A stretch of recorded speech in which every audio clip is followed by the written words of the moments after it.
الحمدللہ وکفا وسلام علی عبادی الذین اصطفیٰ اما بعد اعوذ باللہ من الشیطان الرجیم بسم اللہ الرحمن الرحیم قل ان کنتم تحبون اللہ فاتبعونی یحببکم اللہ ویغفر لکم ذنوبکم واللہ غفور الرحیم صدق اللہ العظیم قال النبی صلی اللہ علیہ وسلم یسروا ولا تعسروا وبشروا ولا تنفروا او کما قال علیہ الصلوۃ والسلام۔ بسم اللہ الرحمن الرحیم۔ اللہم صلی علی سیدنا محمد وعلی آل سیدنا محمد وبارک وسلم۔ اللہم صلی علی سیدنا محمد وعلی آل سیدنا محمد وبارک وسلم۔ اللہم صلی علی سیدنا محمد وعلی آل سیدنا محمد وبارک وسلم۔ الحمدللہ اللہ سبحانہ و تعالیٰ نے ہمیں ایک مرتبہ پھر توفیق عطا فرمائی کہ ہم آپس میں یہاں جمع ہیں اور دین ایمان کی کچھ تھوڑی سی ذرا سی بات اگر ہو جائے انشاءاللہ تو اللہ ہمیں توفیق عطا فرمائے۔ اللہ تعالیٰ نے قرآن پاک میں ارشاد فرمایا ان کنتم تحبون اللہ فاتبعونی یحببکم اللہ۔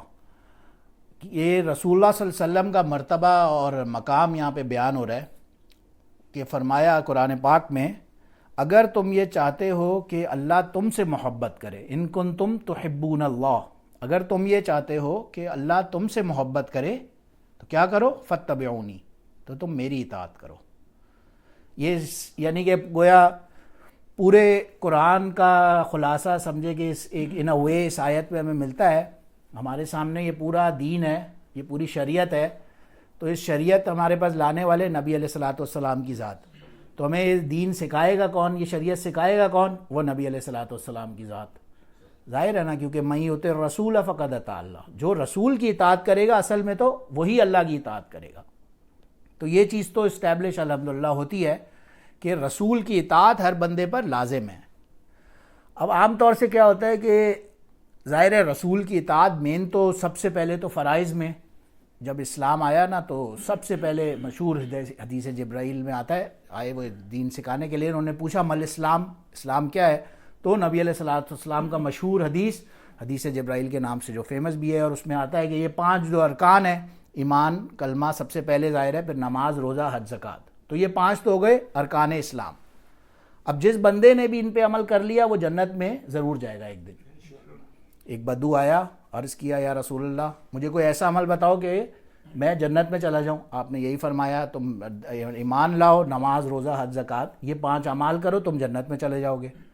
تو اس نے کہا آگے سے ٹھیک ہے، لیکن میں اس سے زیادہ اور کچھ بھی نہیں کروں گا، I would not do anything else other than یہ 5 اعمال کے، اور وہ چلا گیا۔ نبی علیہ الصلوۃ والسلام نے فرمایا دیکھو یہ جنتی جا رہا ہے، اگر یہ جو بول کے گیا ہے اگر یہ اسی پہ عمل کرتا ہے تو یہ جنتی ہے بندہ۔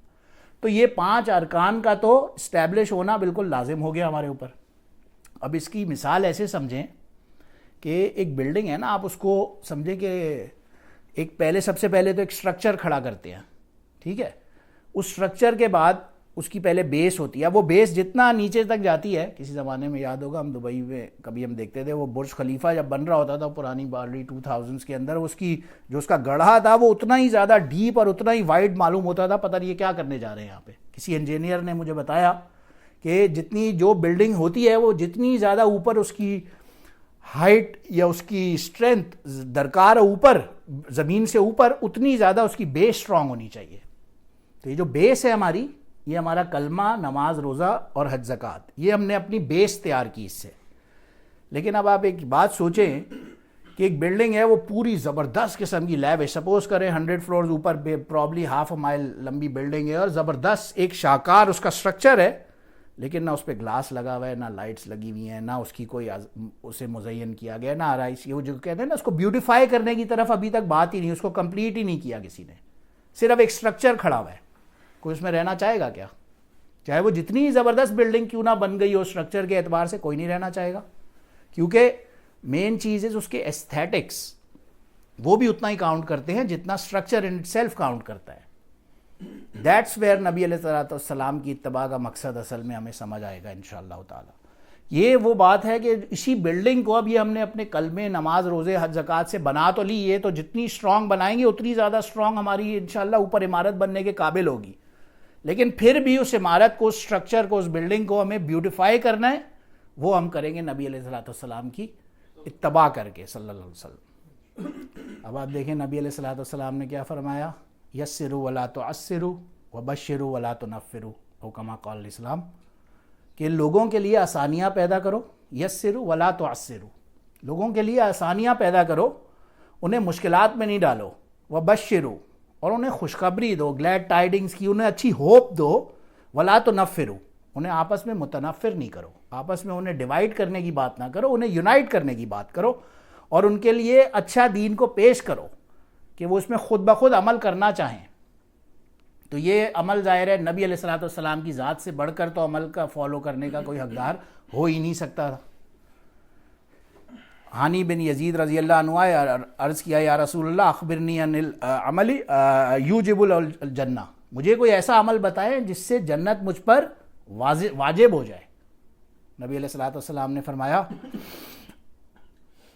طیب الکلام و بذل السلام و اطعام الطعام، او کما قال الاسلام، کہ لوگوں سے اچھی بات کرو، پولائٹ لینگویج ہو تمہاری، نرم گفتگو کرو لوگوں سے، و بذل السلام، اور سلام کو عام کرو، سلام کرنے میں ایک دوسرے سے پہل کرو، اور اطعام الطعام، اور لوگوں کو کھانا کھلاؤ، بھوکے کو کھانا کھلاؤ۔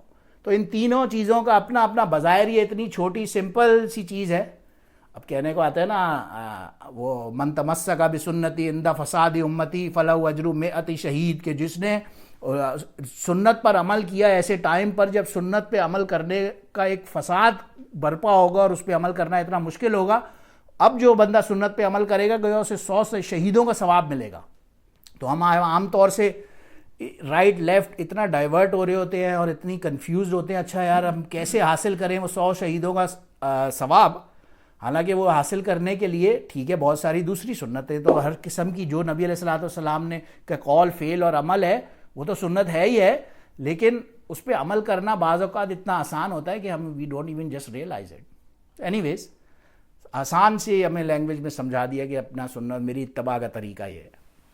بہرحال اس کو ہم گیدرنگ کو انشاءاللہ جلد سے جلد آج ریپ اپ کرنے کی کوشش کریں گے۔ صرف فائنلی میرا دماغ یہ کہتا تھا کہ ایک ایسی کوئی چیز ہو ہمارے ہاتھ میں، ہمارا ایک ٹول ہو کہ ہم بھی سنت پہ عمل کرنے والے بن جائیں۔ تو اس حوالے سے ایک کتاب میں ایک واقعہ گزرا، حضرت حسین بن محمد بن ابراہیم رحمہ اللہ اس امت کے بہت ہی بڑے جلیل القدر بزرگ گزرے ہیں۔ انہوں نے ایک خواب دیکھا، خواب میں انہیں نبی علیہ الصلوۃ والسلام کی زیارت ہوئی، اور اس خواب میں ان سے نبی علیہ الصلوۃ والسلام نے فرمایا، من اراد ان یتمسک بسنتی فلیقرأ بسنن ابی داؤد، او کما قال علیہ الصلوۃ والسلام، کہ جو کوئی یہ چاہتا ہے کہ وہ میری سنت پر عمل کرے تو اس کو یہ چاہیے کہ وہ سنن ابو داؤد پڑھے جا کے۔ یہ ابو داؤد، امام ابو داؤد رحمہ اللہ کا ایک مقام اور مرتبہ بیان ہو رہا ہے۔ ظاہر ہے بخاری محدثین جتنے بھی ہیں، امام بخاری سے لے کر مسلم، ابو داؤد، نسائی، ترمذی، ابن ماجہ، تمام کے تمام ہمارے لیے ایک سے بڑھ کر ایک معتبر سب حضرات ہیں، مگر ابو داؤد بھی صحاح ستہ کی ان تیسرے نمبر کی کتابوں یا چوتھے نمبر کی بعض علماء فرماتے ہیں کتابوں میں سے ہے جو صحاح ستہ میں ٹاپ 3-4 نمبر پہ آتی ہے۔ تو اس کی بھی تمام حدیث کا اپنا ایک بہت ہی ہائی لیول اور مقام ہے جو اس امت میں سے اکنالجمنٹ حاصل ہے۔ اور وہ خواب میں فرمایا انہوں نے کہ آپ اس کتاب کی اگر جو بندہ پڑھ لے تو گویا اس نے سنت پہ عمل کر لیا۔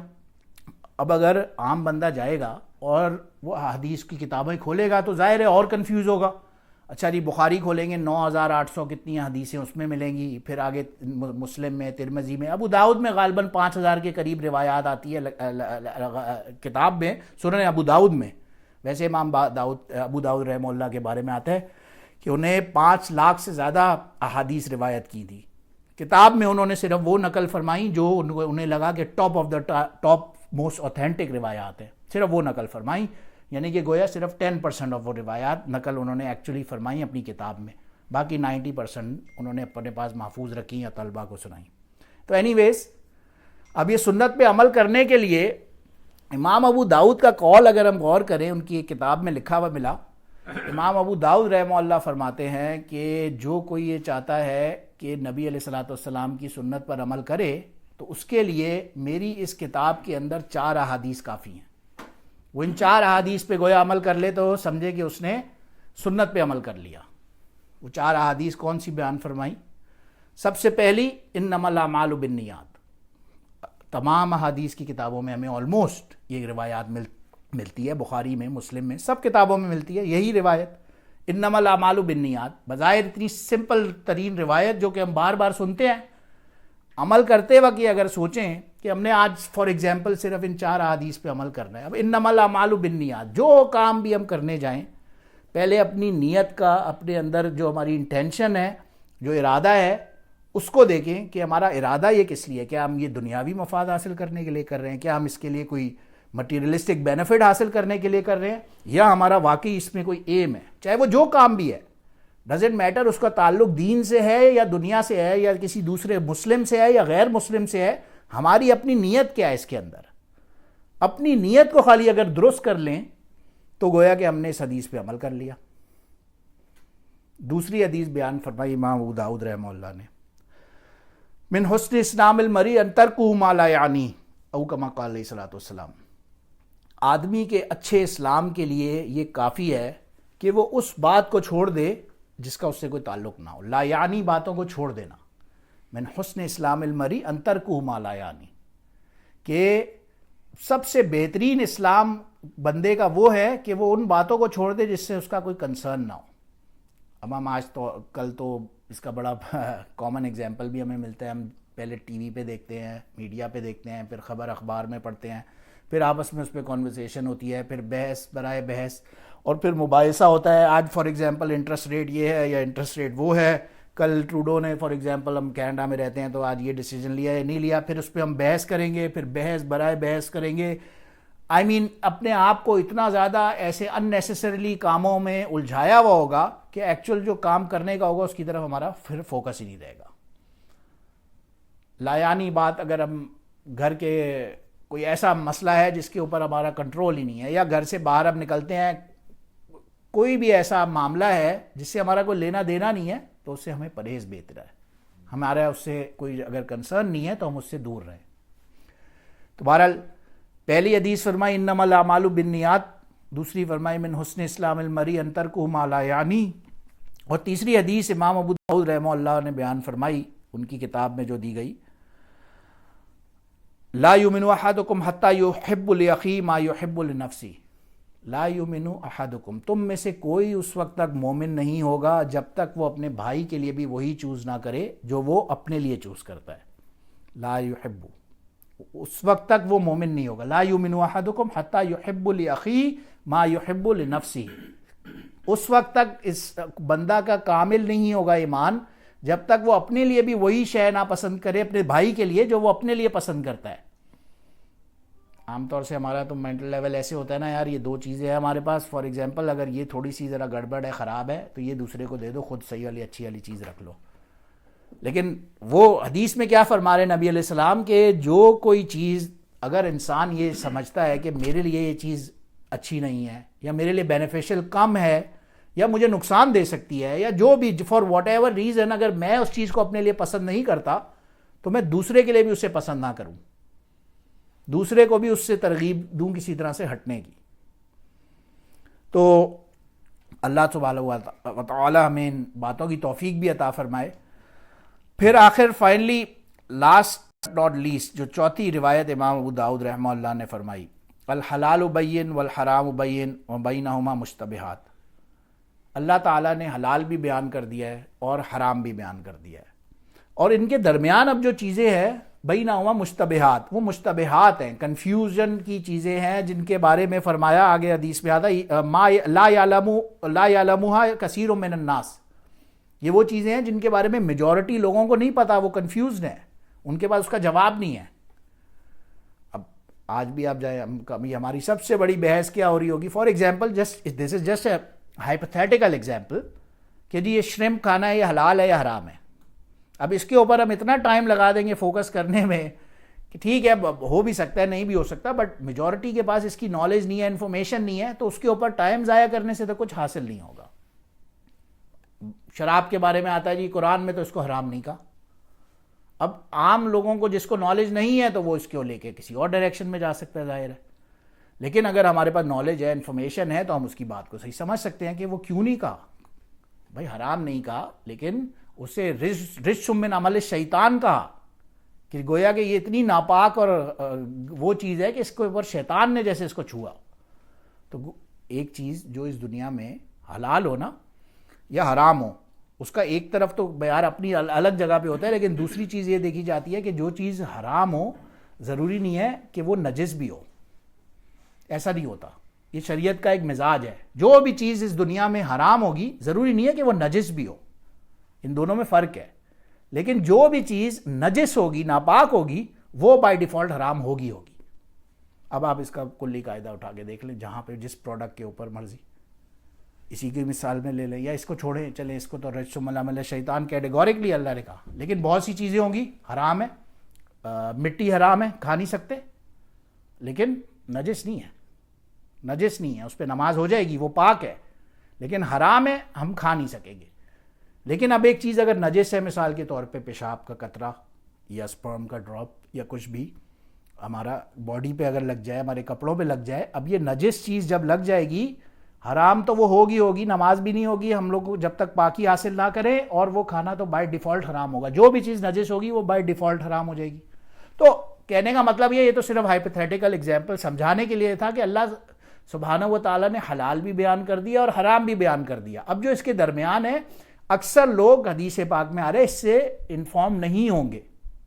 تو اب جو کوئی بھی اس سے بچا، استبرا لدینی و ارضی، جس کسی نے بھی ان مشتبہات چیزوں سے اپنے آپ کو بچا لیا، اس نے اپنی دین بھی بچا لیا اپنا، اور اپنی دنیا بھی بچا لی. دونوں چیزوں پہ اس نے گویا کہ اپنے محفوظ فرما لیا. تو بہرحال آج کم سے کم باقی اتباع سنت رسول اللہ صلی اللہ علیہ وسلم تو اتنا واسع، اتنا وسیع ٹاپک ہے، اس پہ ہم جتنی مرضی بات کریں گے ظاہر ہے وہ تو کم ہی ہوگی. لیکن آج اگر ہم بیسک صرف اتباع رسول صلی اللہ علیہ وسلم یا سنت پہ عمل کرنے کے اعتبار سے سوچیں، اگر ہم صرف ان 4 احادیث پہ ہی عمل کر لیں تو امام ابو داؤد کے مطابق رحمہ اللہ گویا کہ ہم نے ساری شریعت پہ عمل کر لی. اینڈ دا فیکٹ از کہ اگر ہم غور کریں ان 4 احادیث کے اندر جو میسج ہمیں مل رہا ہے، جو ہمیں انفارمیشن مل رہی ہے، اگر ہم اس کے اوپر واقعی عمل کر لیں تو گویا کہ ہمارا کوئی اور پرابلم ویسے ہی ہمارے راستے میں نہیں آئے گی. بہت ساری چیزیں خود بخود ایریڈیکیٹ ہو جائیں گی. کیونکہ محبت پہ جب عمل کرنا ہوتا ہے نا، پھر اس پہ ریزننگ نہیں چلتی، اس پہ کوسچننگ نہیں ہوتی. جو ایک محبوب ہوتا ہے، اس کو دیکھنے کے لیے، یا جس کسی کا وہ محبوب ہوتا ہے، اس کا دل کرتا ہے کہ میں بھی ایسا بنوں. اس کے اندر ریزننگ کام نہیں کرتی.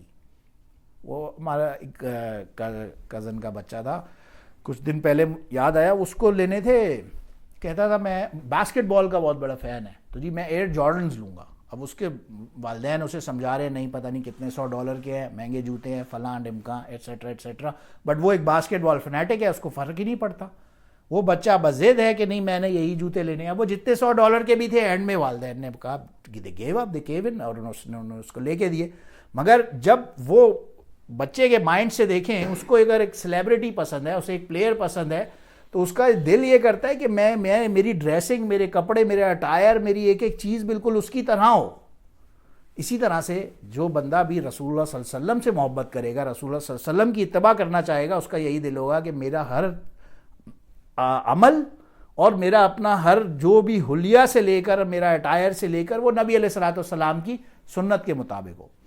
تو بہرحال اللہ سبحانہ و تعالیٰ سے دعا ہے اللہ ہمیں کم سے کم صرف اتنی توفیق عطا فرمائے کہ آج ہم یہاں سے اٹھیں تو ہم کم سے کم ان 4 احادیث کو یاد رکھیں اور ان پہ عمل کرنے کی ایٹ لیسٹ کوشش ضرور کریں. میں ریپیٹ کرتا ہوں ان 4 حدیث کا.